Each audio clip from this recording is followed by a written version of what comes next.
तो दोस्तों एक टैब में आप क्या एक्सपेक्ट करते हो? टैब की स्क्रीन अच्छी हो, टैब में प्रोसेसर अच्छा हो, बैटरी अच्छी चले, या फिर टैब में आप ये भी एक्सपेक्ट करते हो कि आप गेमिंग भी बिल्कुल स्मूथली कर पाओ और वो भी एकदम एचडी डिस्प्ले के साथ। अगर आपकी रिक्वायरमेंट गेमिंग भी है, टैब का अगर आपको यूज करना है और आपकी रिक्वायरमेंट गेमिंग है, तो मैं आपको लेनोवो का लीजेंड टैब सजेस्ट करूंगा जो कि हाल ही में लॉन्च हुआ है। दोस्तों इस लीजेंड टैब की कई सारी स्पेशलिटीज है, जिसमें से एक स्पेशलिटी ये है कि ये जो टैब है लेनोवो का, ये स्पेशली जो गेमर्स है, जिनको गेमिंग का एक्सपीरियंस ज्यादा पसंद है और जो अपने मोबाइल स्क्रीन में भी नहीं और कंप्यूटर में भी नहीं बल्कि टैब में गेम्स खेलना चाहते हैं, उनको ध्यान में रख के बनाया गया है। तो ऐसी क्या स्पेशल चीजें हैं इस टैब में, एक एक करके आपको इस वीडियो में बताऊंगा। तो वीडियो शुरू करूं इससे पहले एक छोटी सी रिक्वेस्ट है कि अगर आपने चैनल को अभी तक सब्सक्राइब नहीं किया तो सब्सक्राइब कर लो और वीडियो को तो लाइक अभी से कर दो, क्योंकि ऐसे ही टेक्नोलॉजी, गैजेट्स, ऑनलाइन ऑफर्स से जुड़े वीडियोस आपको इस चैनल पे रेगुलर मिलते रहते। तो चलिए लेनोवो लीजेंड टैब की एक एक डिटेल को आपके साथ डिस्कस करते हैं। क्या उसके प्रोन्स हैं, कौन से, किन कैटेगरी के लोगों को ये टैब खरीदना चाहिए, क्यों खरीदना चाहिए, सब कुछ बताएंगे आज के इस वीडियो में।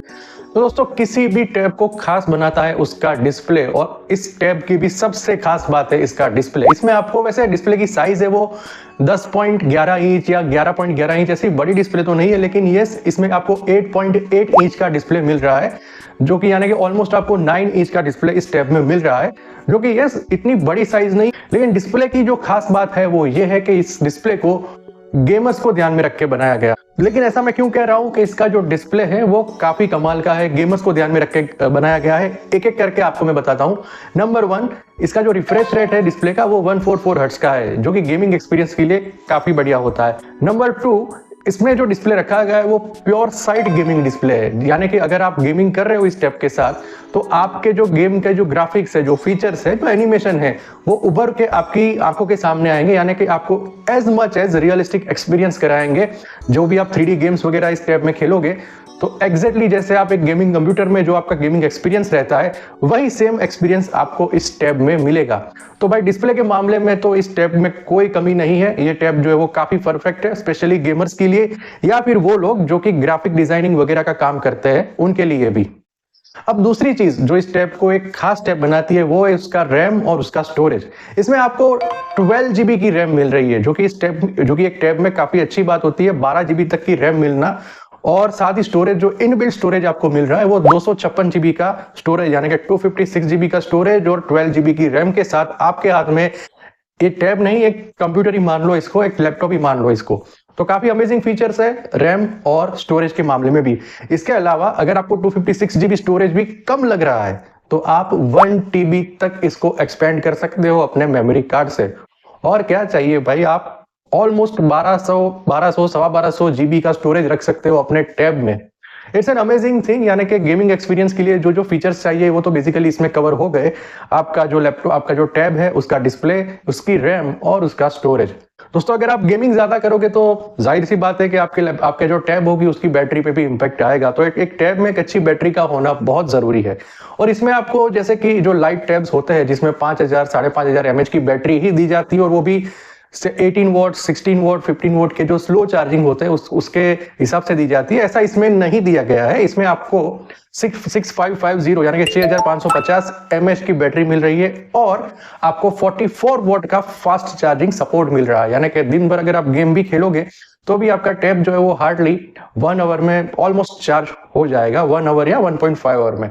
तो ये एक अच्छी चीज है अगर आप एक गेमिंग टैब या ग्राफिक्स का पूरा काम अपने टैब से करना चाहते हो तो। लेकिन दोस्तों मेरी ये समझ में नहीं आ रहा है कि इसमें कैमरे के ऊपर इतना वर्क क्यों नहीं किया गया, क्योंकि इसमें जो प्राइमरी कैमरा दिया गया है वो सिर्फ 13 मेगापिक्सल का प्राइमरी कैमरा है और 8 मेगापिक्सल का सेल्फी कैमरा है, जो कि इस टैब को जैसे चांद में एक काला दाग होता है वैसे इस टैब की एक कमी निकल के सामने आ रही है। ये इसका एक माइनस पॉइंट साबित हो सकता है, लेकिन ठीक है, अगर सिर्फ आपको गेमिंग और ग्राफिक्स वगैरह का वर्क करना है और आपको कैमरे का इतना रिक्वायरमेंट नहीं है, आप अपने फोन से अच्छी खासी, आजकल तो फोन में भी 50 मेगापिक्सल के कैमरे होते हैं, तो उससे तस्वीर आप खींच के इस टैब में ट्रांसफर करके अपना जो भी काम है, जो भी प्रोसेस वो कर सकते हो। सो ठीक है, बट इसकी जो प्राइस है उस प्राइस के हिसाब से एज ए कंज्यूमर मैं थोड़ा बहुत निराश हूं, क्योंकि इसकी जो प्राइस है यूरोपियन मार्केट में अगर उसको इंडियन रुपीस में कन्वर्ट करें तो तकरीबन 50 से 55 हजार के बीच इस टैब की प्राइस जाती है। हालांकि अभी इंडियन मार्केट में ये टैब लॉन्च नहीं हुआ है, लेकिन आने वाले 1-2 महीनों में इंडियन मार्केट में भी ये टैब हमें देखने मिलेगा, लेनोवो का लीजेंड टैब।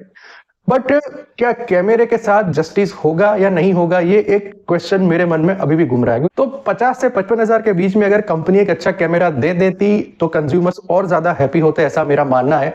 अगर हम Lenovo Legion Tab को 5 में से रेटिंग देंगे तो वो रेटिंग तकरीबन 3.75 की रेटिंग होगी। ये जो पॉइंट कटे हैं ना Lenovo Tab के, वो इसके कैमरे की वजह से कटे हैं। ओवरऑल अगर सिर्फ गेमिंग को ध्यान में रख के Lenovo Legion Tab को हम रेटिंग देंगे तो वो 4 की जो रेटिंग होती है आउट ऑफ 5 वो आराम से क्रॉस कर जाएगी। So yes, for gaming and graphic designing purpose आपको इसमें एक बढ़िया से बढ़िया चीज दी गई है। दोस्तों, एक गेमिंग टैब में प्रोसेसर बहुत ज्यादा इंपॉर्टेंट होता है, क्योंकि कई सारी हैवी प्रोसेसिंग एक गेमिंग में या ग्राफिक डिजाइनिंग वर्क में साथ में काम करती है। प्रोसेसर भी इसमें अच्छा है, आप सुनोगे तो आप अपने आप समझ जाओगे और नाम सुन के उछल पड़ोगे। इसमें जो प्रोसेसर दिया गया है वो है Snapdragon 8 plus Gen 1 SoC processor है, जो कि अभी के टैब्स में लॉन्च होने वाला सबसे लेटेस्ट प्रोसेसर इसको कहा जा सकता है। तो गेमिंग वगैरह में आपको ना प्रोसेसर में कोई कॉम्प्रोमाइज है, ना ही डिस्प्ले में कोई कॉम्प्रोमाइज है, ना रैम में, ना स्टोरेज में। सो ओवरऑल गेमिंग के मामले में अगर हम इसको रेटिंग देंगे तो रेटिंग तकरीबन 5 में से 4, 4.25 की रेटिंग इसको जरूर जाएगी। लेकिन यस, इसकी जो प्राइस है वो यूरोपियन मार्केट में जो अभी जो प्राइस चल रही है उसको अगर इंडियन रुपीस में कन्वर्ट करें तो 55,000 तक, 50-55,000 तकरीबन इंडियन रुपीस होती है, जो कि थोड़ी बहुत ज्यादा है, क्योंकि 70-80,000 में आपको एक गेमिंग कंप्यूटर मिल जाता है और यहाँ पे 50-55,000 में आपको एक गेमिंग टैब मिलेगा। ये अपनी अपनी चॉइस पे जाता है, किसको किस तरह का एक्सपीरियंस चाहिए। किसी को अगर सोते सोते भी गेम खेलना है, बड़े बड़े गेम खेलना है, जैसे भी खेलना है, तो उसके लिए ठीक है, ये सब टैब वेब चीजें अच्छी रहती है। लेकिन जो लिमिटेड आवर्स ही गेम्स खेलते हैं, बैठ के गेम खेलते हैं, वो गेमिंग कंप्यूटर ज्यादा पसंद करेंगे, ऐसा मेरा पर्सनली मानना है। तो आपके Lenovo Legion टैब के मामले में क्या राय है, मुझे कमेंट करके जरूर बताइए। आगे कौन कौन से टैब्स और गैजेट्स के बारे में आप वीडियोस देखना चाहते हो वो भी मुझे कमेंट करके बताइए। अगर आप Lenovo की कोई प्रोडक्ट यूज कर रहे हो अभी और उससे कितना सेटिस्फाइड डिससेटिस्फाइड हो, वो चीज भी आप शेयर कर सकते हो। उसके ऊपर भी अलग से एक वीडियो लेके मैं आऊंगा। दोस्तों, चलिए मिलते हैं टेक टेबल 360 के आने वाले वीडियो में। तब तक के लिए टेक केयर, गुड बाय, जय हिंद। जाने से पहले फिर से एक बार एक छोटी सी रिक्वेस्ट है कि अगर आपने अभी तक भी चैनल को सब्सक्राइब नहीं किया तो चैनल को सब्सक्राइब कर लो, ताकि ऐसे ही टेक गैजेट्स के नॉलेजेबल वीडियोस आपको रेगुलरली मिल सके, जो इस चैनल पे रेगुलरली पोस्ट होते हैं।